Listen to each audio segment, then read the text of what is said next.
Saudações, todas e a todos. Continuando aí nosso estudo sobre a República Velha, nós vamos falar aí sobre o café, né? Partilho com vocês nosso PowerPoint para nós ir seguindo nosso roteiro, é isso? Então tá lá, o próprio título está contando para nós, o Império dos Cafezais e o Rei Café, né? Então, café será a nossa salvação. Vamos plantar café que nós vamos. O café se ocupa de tudo. Bom, recentemente ouvindo aí uma entrevista de um economista, e ele diz o seguinte: se a agroexportação, né, fosse geradora de riqueza para o Brasil da forma que é pregada para nós, certamente nós seríamos a maior potência mundial, né? Então, vamos falar um pouco isso. Porque, afinal de contas, é a chamada República do Café, né? A República dos Fazendeiros, República dos Cafeicultores. Começamos a dizer para vocês que, a partir aí da República, né, fim da escravidão, agora esse grande advento da expansão da lavoura cafeeira para o interior de São Paulo, né, posteriormente para o norte do Paraná, é graças à mão de obra imigrante, né? Essa grande entrada de imigrantes no Brasil, patrocinadas agora, especialmente pelos cafeicultores paulistas. Esses cafeicultores organizados, né, no chamado Partido Republicano Paulista,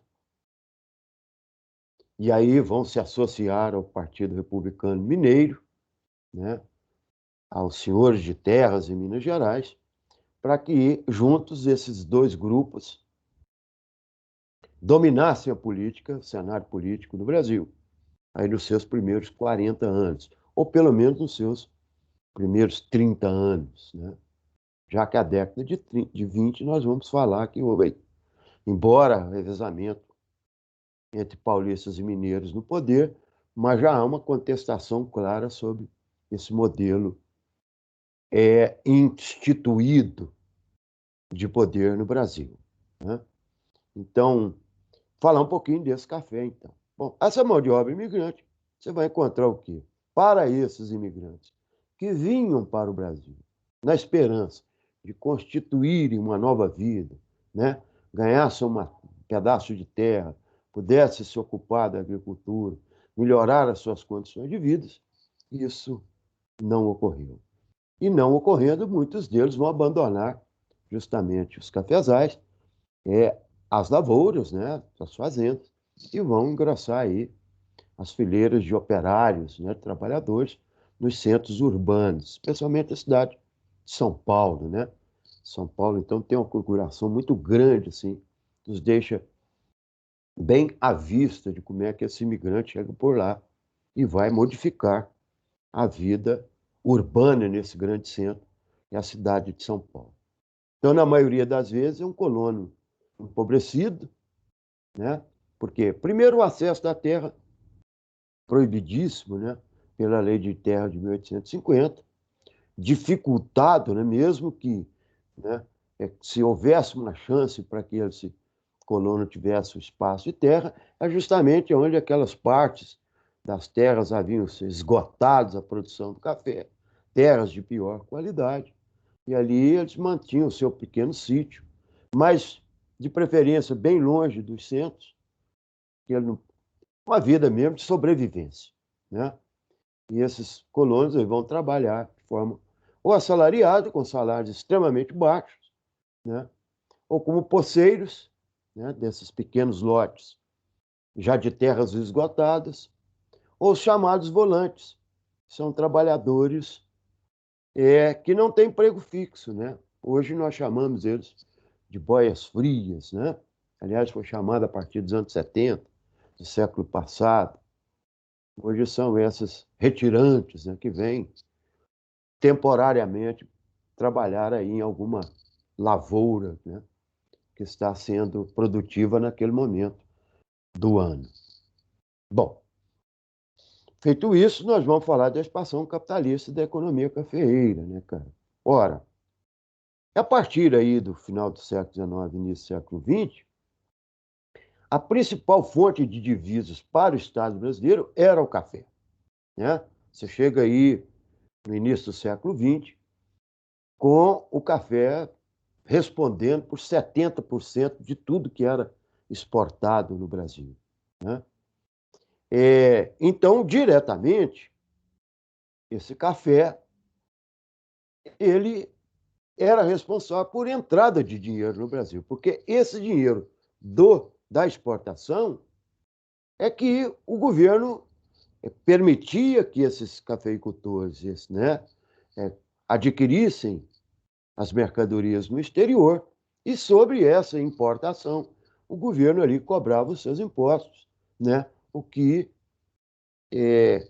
usava esses dinheiros, esse imposto, essa alfândega, né, para pagamento das despesas do Estado, né, despesas com a expansão da malha ferroviária, da estrutura que garantia cada vez mais esse, essa expansão do café. Você tem casos aí, por exemplo, de 1880, 200 mil cafezais, 1890, 500 mil cafezais, 1910, 2 milhões de cafezais. Então, expansão imensa, né? Especialmente no interior de São Paulo. Bom, era o café é o único, vamos dizer assim, de fato, produto brasileiro que tinha garantia, né, no mercado exterior, ou seja, era vendido mesmo, né, tudo que se produzia vendia. Os outros produtos você estava sempre sujeito à, à, à concorrência, etc. Mas não, o café o Brasil tinha assegurado mercado de venda mesmo no exterior, na Europa, né, nos Estados Unidos, né, enfim, várias nações compravam esse nosso café, né? Então, veja, então é um produto que, naquele momento, era a base do mercado brasileiro, né? Bom, mas, ao mesmo tempo, você tinha um comércio e a distribuição sob controle do capital estrangeiro. Isso dificultava, de certa forma, né, a vida desses grandes cafeicultores, porque você ficava na dependência dos preços ditados por esses controladores estrangeiros, especialmente os ingleses, né, que tinham controle sobre comprar o produto e distribuir na Europa, que garantia grandes lucros para esses controladores de mercado, né? Então havia essa questão aí em jogo, né? E, além do mais, as constantes crises de superprodução, ou seja, né, cada vez expandindo mais a produção, cada vez produto no mercado mais. Então, a tendência era, de vez em quando, né, esporadicamente, não, assim, quase que cotidianamente, esses preços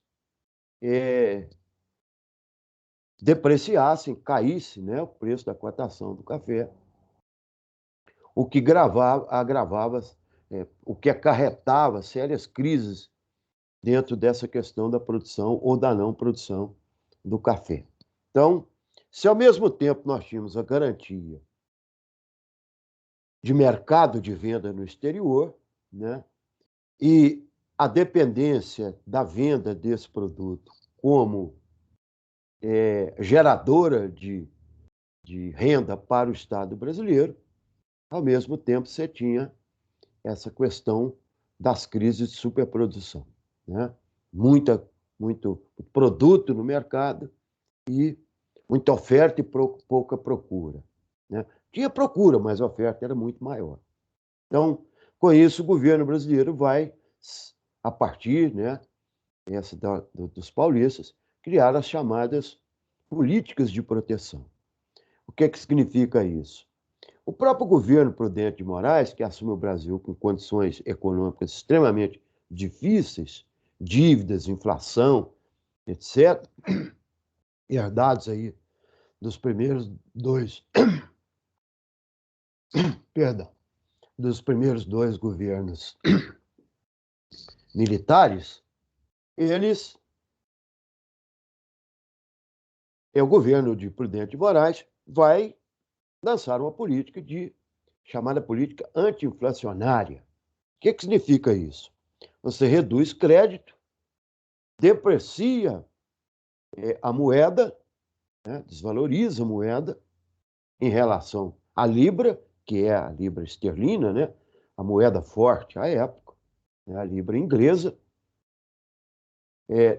desvaloriza essa moeda para que os cafeicultores recebam o mesmo, mais em dinheiro pelo seu produto, comparado e não perderem em libra, né? Retira crédito. Então, isso tudo vai, à medida que deprecia a moeda, os preços dos produtos aumentam, os salários não acompanham das trabalhadoras, não acompanham esse aumento. Então, no fundo, é mantido o mesmo ganho para a política, o mesmo ganho, né, o lucro garantido para o produtor de café, bancado por essa carestia e a miséria da sociedade. Então, cada vez mais o empobrecimento dos trabalhadores, da classe trabalhadora, e a manutenção do enriquecimento, ou até mais, né, do governo dos grandes cafeicultores. Então, desvaloriza a moeda, retira crédito, né?